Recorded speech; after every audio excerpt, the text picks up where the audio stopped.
જય શ્રી કૃષ્ણ, જય માતાજી. તો સ્વાગત છે આજના વ્લોગમાં.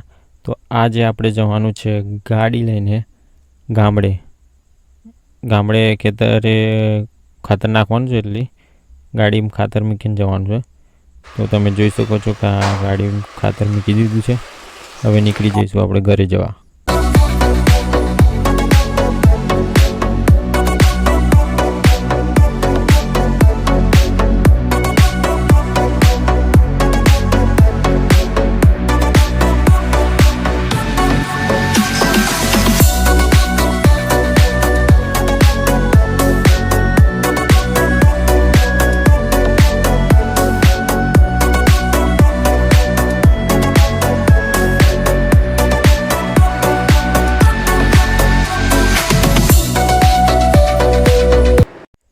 ये है हमारी माताश्री.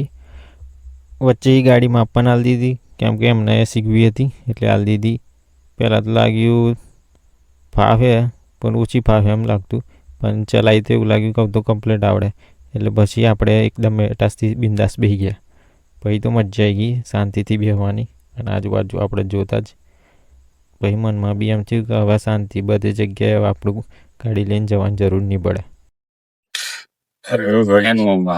ના કરો હાથે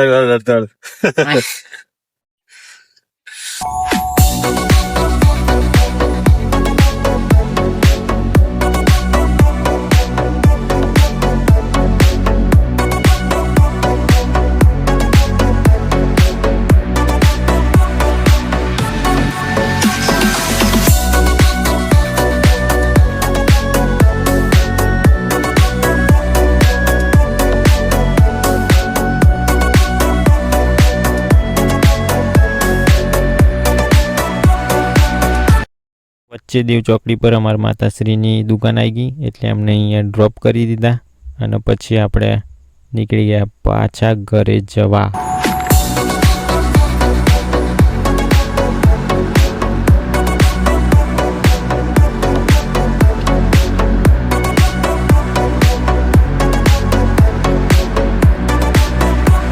અને થોડી જ વારમાં આપણે આપણા ગામમાં એન્ટ્રી મારી દીધી. આ તમે જોઈ શકો ખોડિયાર માતાનું મંદિર છે.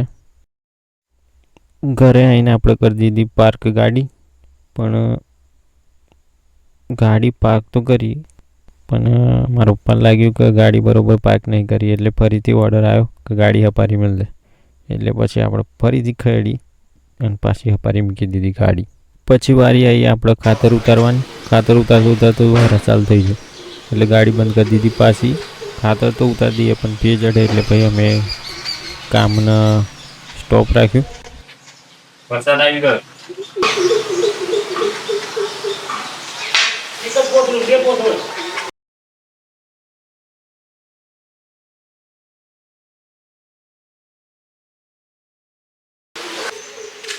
કઈ નાઈ હે બાજરી રોપી ના.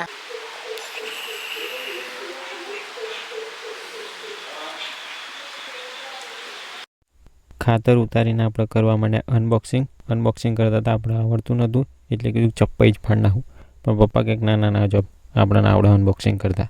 એટલે પછી એમણે કરી નાખ્યું અનબોક્સિંગ, અને પછી થોડું ઘણું આપણને થોડું જોઈને આવડવા લાગ્યું, એટલે પછી આપણે ખેંચવા મળ્યું એક જ ઝાટકે અનબોક્સિંગ કરી નાખ્યું. ભાઈ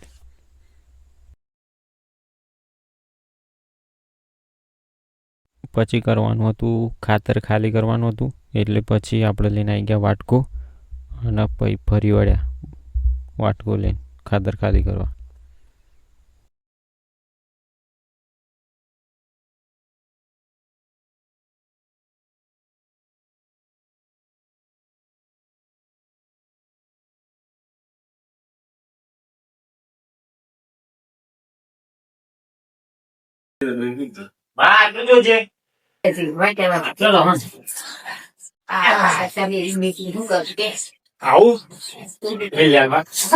ખાતર લઈને આપણે પહોંચી ગયા ખેતરમાં. પાછળ જોઈ શકો છો ખાતર નાખવાનું ચાલુ જ છે. પછી હું એ જોડે જો ખાતર નાખવા. આ જોઈ શકો છો આપણા પિતાશ્રી નાખી રહ્યા છે, અને આપણે પાછળ કેમેરા શૂટિંગ કરતા જઈ રહ્યા છે. ખાતર નાખવાનું પતી જ રહેતું કે આમાં વહરાત બરાબરનો ચડેલો, એટલે પછી અમે નીકળી ગયા ઘરે જવા. તો મળીએ નવા બ્લોગ સાથે. જય શ્રી કૃષ્ણ, જય માતાજી.